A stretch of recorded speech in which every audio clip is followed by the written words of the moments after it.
Assalamu alaikum, hurmatlı mekendештер, qadırlı qırgız elim. Biz Batken elinde, Batken жерinde жүрөбүz. Бүгүн 2 may. Азыр Аксай элинде жалпысынан Аксай айыл өкмөтүндө кечеги кагылышууда 13 үй өртөнүп кеткен. Biz бул жака негизги максатыбыз ушул күйүп кеткен, жабыр тарткан үйлөргө бир колубуздан келишинче 2 үйүн тургузуп берели деп ушундай ниет кылдык элек. Бирок именно күйүп кеткен үйлөрдү бүт мамлекет моюнуна алып, мамлекет толугу менен 100%га бүтүрө тургандагыдай жарлыкка кол коюп, мына азыр менин артымда иш жүрүп атат экен. Мен азыр Аксай айыл өкмөтүндө турам. Аксай айылында турам.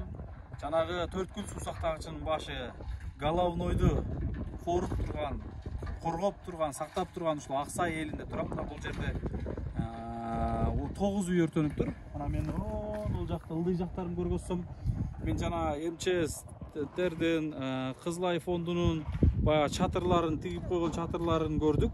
Ошол жерде үй күйүп кеткендер жашап, бирок үй ээлерине так ошол өртөнүп кеткен үйлөр ордунан сүрдүрүлүп, үйлөр салынып, курулуш иштери башталып, менин артымда азыр иш жүрүп атат. Эми урматтуу мекендештер, эмне кылабыз? Эми мамлекет салып береткенде эле кетип калбастан, ушундай ниетти койгонбуз, бекем ниетти. Кылганыбыз бир Аллах үчүн, бирөө үчүн эмес, бирөөгө көрүнүү үчүн эмес, Аллахтын ыраазылыгын табуу үчүн баардыгыбыз белди бекем байлаганбыз, ушул ишке аттанганбыз. Муктаждыктар көп экен. Бул биринчи поколениядагы 9 үй өртөнүп атабы, бул Аксай элинде. Андан сырткары экинчи поколениядагы мен жогоруда көргөздүм, жабыр тарткан, үйлөр жараксыз болуп калган, октору менен дубалдары көчкүлөнүп, тиникелери, чатыр жабдыктары бүт талкаланып бүткөн, мына ошондой үйлөргө колубуздан келишинче жардам берели деп ушундай бир ниет койдук. Ошол үйлөр мамлекеттин эмесине кирбептир.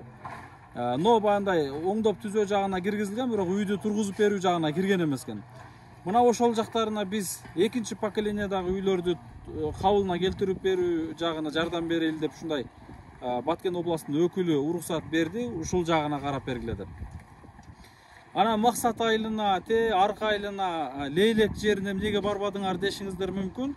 Ал жакта деле так эле ушундай биз Баткен областынын өкүлү менен сүйлөшкөнүбүздө кыскасы уруксат берилген жок, достор. Анан уруксат бербеди деп мен кетип кала бергим келбей атат. Себеби өткөндө ушундай ниет кылгам, бекем кыял кылгам. Ушу күнгө чейин Аллахтан жалбарып сурангам.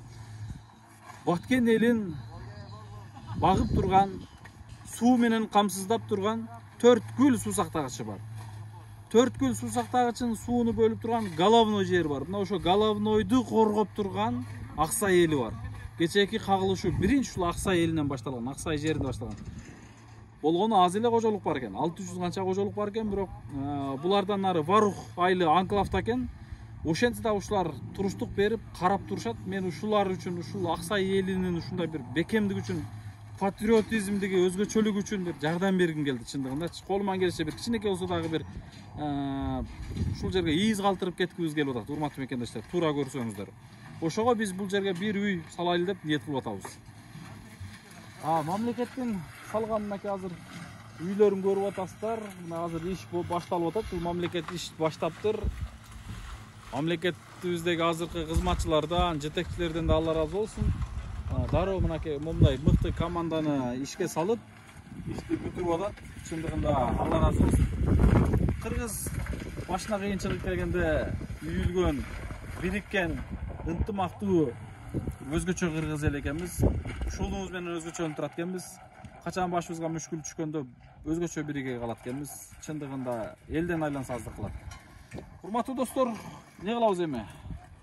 Албетте ишибизди токтотпойбуз, бөлүшөбүз. Мен азыр жанагы жабыр тарткан үйлөрдү кабылына келтирүү жагын карап атам. Плюс ушул Аксай элинде өтө кыйналган, бир үйдө 2 мүмкүнчүлүгү чектелген. Мына азыр айыл башчы дагы ошо жүрөт. Ошол үй бүлөнүн шартын мага сунуштап атат. Бул айылдагы эң муктаж ошол үй бүлө эле. Эгер ошол үй бүлөгө силер салып берсеңер, элдин баары разы болот эле дегендей кылып атат. Мен азыр участогун барып көрдүм. Таанышып атам. Балки мүмкүнчүлүк болуп калса, ошол бир туугандарыбызга шарты менен мүмкүнчүлүгүнө жараша шарты менен үй тургузуп берсекпи деген аракет болуп атат. Азыр мен Эркин ака бир минут барып коесуң. Мына ушул айыл башчыдан мен азыр жанагы эмени сурайбыз. Бул жерге ушул карасаңыздар, могу нектарды да көргөнүбүз болчу. Бүт таштык жер экен, таш жер экен. Ушундай таш жерлерге айла жок участок бөлүнүп берилип, ушул жерлерге үйлөр салынып аткан да мынакей. Эркин ага, салам алейкум. Кандайсыз, жакшысызбы? Иштер илгери болсун, жаамат. Биринчиден.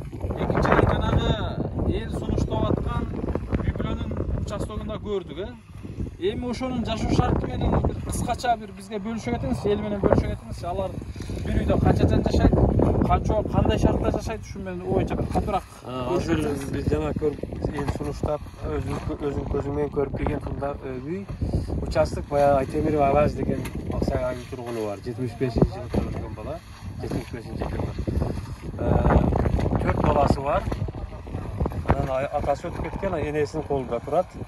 Анан иниси бар 80-жылкы, ал да семьясы менен. Общий бир үйдө 12 жан жашайттар азыр. Эми Авазды айтсак, Аваз майып бала өзү. Аялы да ошондой. Мындай жумушка жарамсыз да, мындай айткандачы. Мүмкүнчүлүгү чектелген бала. Анан өзү бирөөлөрдүн малдарын эптеп багып, койчулук кылып күн көрүп жүрөт. Эми ушу силердин жардамыңар менен, Алланын амыры менен бир үй куруп берип койгонсоңор өтө жакшы иш болот. Аксай элиндеги эң муктаж үй бүлөн деп ачык айта алабыз, эл да эле билет. Эл наразычылык болбойт. Жок, эч кандай наразычылык болбойт.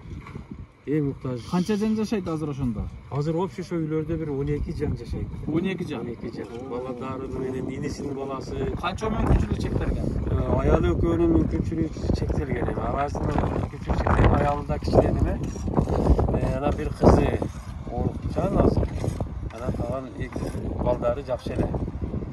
Азыр учурда каерде жашап атат алар? Азыр энесинин колунда жашайт. Азыр жаз мезгилинде малчылык кылат, мал багат, бирөөнүн малын багып, жалданын багып, текшерет. Кышта дагы мал.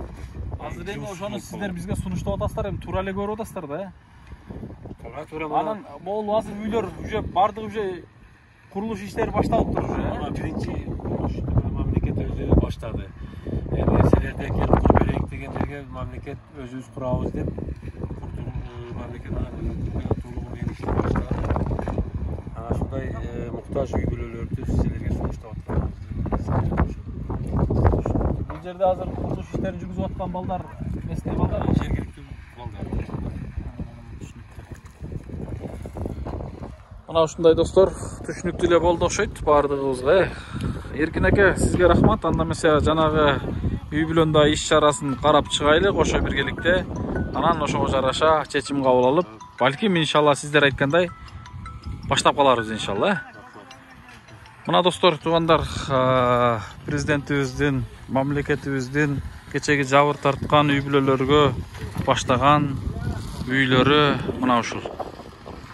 Узуну бир 15 жыгат окшойт чамасы, туурасы 9 окшойт. Бир устадан сурап коеюн, бу канча экен. Бүт барды ушундай типте экен.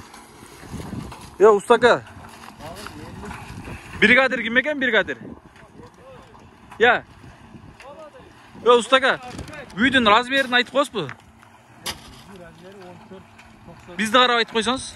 Бизди карап. 14, 93, 938. 15ке 15ке 9,5 экен да, мындай айтканда. Канча комната бул үй эми? Үстүн билбейсиздер сиздер, Бул азыр фундаменти бүткөндөн кийин үстүнө даяр бандай үйлөр келип отургузулат экен да ошондо. Карказдан тургузабыз. Алар өздөрү келип отургузуп кетишеби? Сиздер только фундаментин гана. Фундамент насыпкамен толтуруп, манал беребиз. Түшүндүм. Таксырым, биз дагы бир үй баштайлы деп атабек. Бул жерде местный экенсиздер, Бир үй баштап калган болсок, фундаментин куюп бере аласыздарбы? Жерде 9 үй бар да, Аксайда. 9 үй. Бардыгы сиздердин жоопкерчиликтеби сиздерде? Үстүнө башкалар келет. Кайра мен алып келдим. Түшүнүктүү. Азыр сиздер ошондо фундаменттин куясыздар. Анан үстүн засыпка алып туруп стяжка куясыздар. Üstüne bular dayar bölünген janagындай үйлөр келет, түшүндүм. Алла разы болсун тақсырлар. Мына ушул жерге кичинекей болсо да салым кошуп калганыңыздар үчүн Алла разы болсун. Бул да болсо бир иншалла буйрук, бу да буйрук. Мүмкүнчүлүк болсо биз дагы бир лопатка болсо дагы салып себепкер болуп калайлы. Мына ушундай достор, туугандар, көрдүңүздөрбү? Түшүндүңүздөрбү? Бул үйлөр мына ушундай типте салынат экен. Башты 15ге 9,5 болуп атат мына. Бул толугу менен бүткөндөн кийин ичине баягындай неме салына турган болот эле. Засык болот, анын үстү стяжка болгондон кийин, билесиздерби, жылуу, салкын, жаңы акыркы технологиядагы заманбап үйлөр бар. Легкий конструкция деп коебу. Ошондой үйлөр келип, даяр курулат иншалла. Ушундай экен бул жерде план. Мына ушундай достор, туугандар. Эми бизге дагы бир үй бергенде жакшы эле, бирок өзүбүзчө эле келип эле оожоктонуп талаша бербестен, башка муктаждыктар көрүп атасыздар, толтура көп экен. Мына ошолорго деле колубуздан келишинче жардам берели. Мына ошолорго жардам бергенибиз мамлекетке, муктаждарга жардам бергенибиз болот иншалла. Баш. Дек да айландырып патча калпасына. Катла ошол койдуңуздарбы? Каш болсо деле калпасына.